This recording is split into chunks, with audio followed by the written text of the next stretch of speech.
Thank you for joining me once again for another episode of the Denmark Dubois Douglas Show and another installment of the Hard Work series.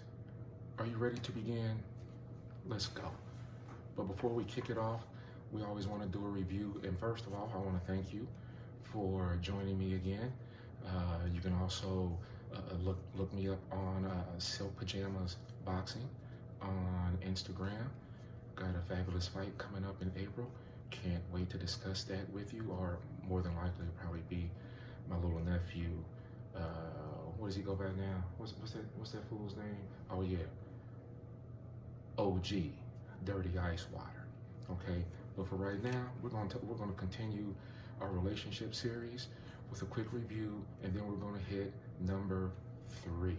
Okay. So, if you remember.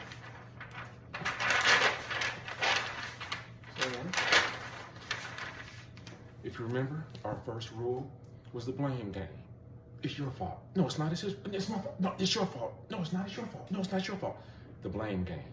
If you're doing it, stop it. Okay? It's easier said than done. I understand that, but it's something that we need to work on. Something that you need to be aware of. And if we need to seek out extra help, we'll talk about that because that's one of the rules later on. Also, okay? The blame game.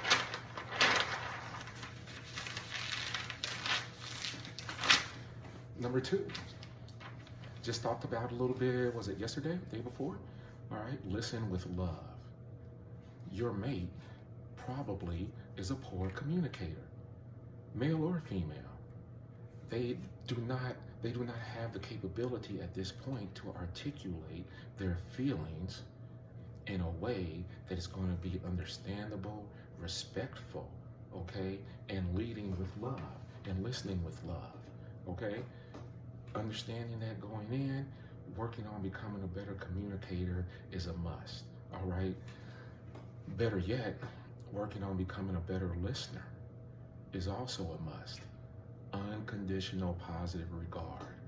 If your mate loves you, you're gonna sit there and you're gonna listen to that feedback and you're saying, my mate is giving me this feedback because it's the best way that he or she knows how to communicate right now. Okay, I know they love me. I know they love me with all my heart.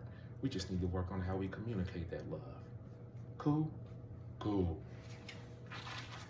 Today's rule, I'll call it the Chris Rock rule.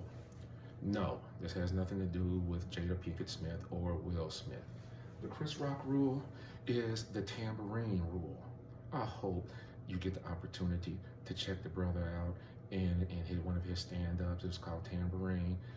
Get Netflix, check it out. I promise you, it's very insightful. I love all comedians, but I'm sorry, I digress. Chris Rock, within that stand-up, he talks about everybody, and I do mean everybody at some point plays the tambourine. You ain't always gonna be Beyonce. You ain't always gonna be Michael. Sometimes you are going to have to be Tito. You understand? And Tito's contributions, and just like with Destiny's Child, Michelle, and Kelly, all the contributions matter. That's what makes a team. A team, you understand? But sometimes somebody else is going to be up there singing the lead, and you're going to have to be in the background playing the tambourine. Excuse me. Okay? I was looking this up because my father-in-law was a master, a jazz aficionado, and I remember him playing the Miles Davis Quintet. You know who was a part of that quintet? Let me break it down to you. Miles, of course, Wayne Shorter, Herbie Hancock, Ron Carter, Tony Williams, all killers. You hear me? Sometimes Miles would have the lead. Sometimes Herbie would have the lead. Sometimes Ron would have the lead. Sometimes Wayne would have the lead. You understand? The Chris Rock rule, relationships are not supposed to be a competition. It's supposed to be teamwork. You understand? Keep that in mind. Denmark Dubois Douglas with another quick gem for you. Hope you enjoyed it. Let me know. 7 more to go, right? 7 more to go. Until then, take care. Let me know if you appreciate it and what you want to talk about, what you want to see on future programming. Take care. Till next time, y'all.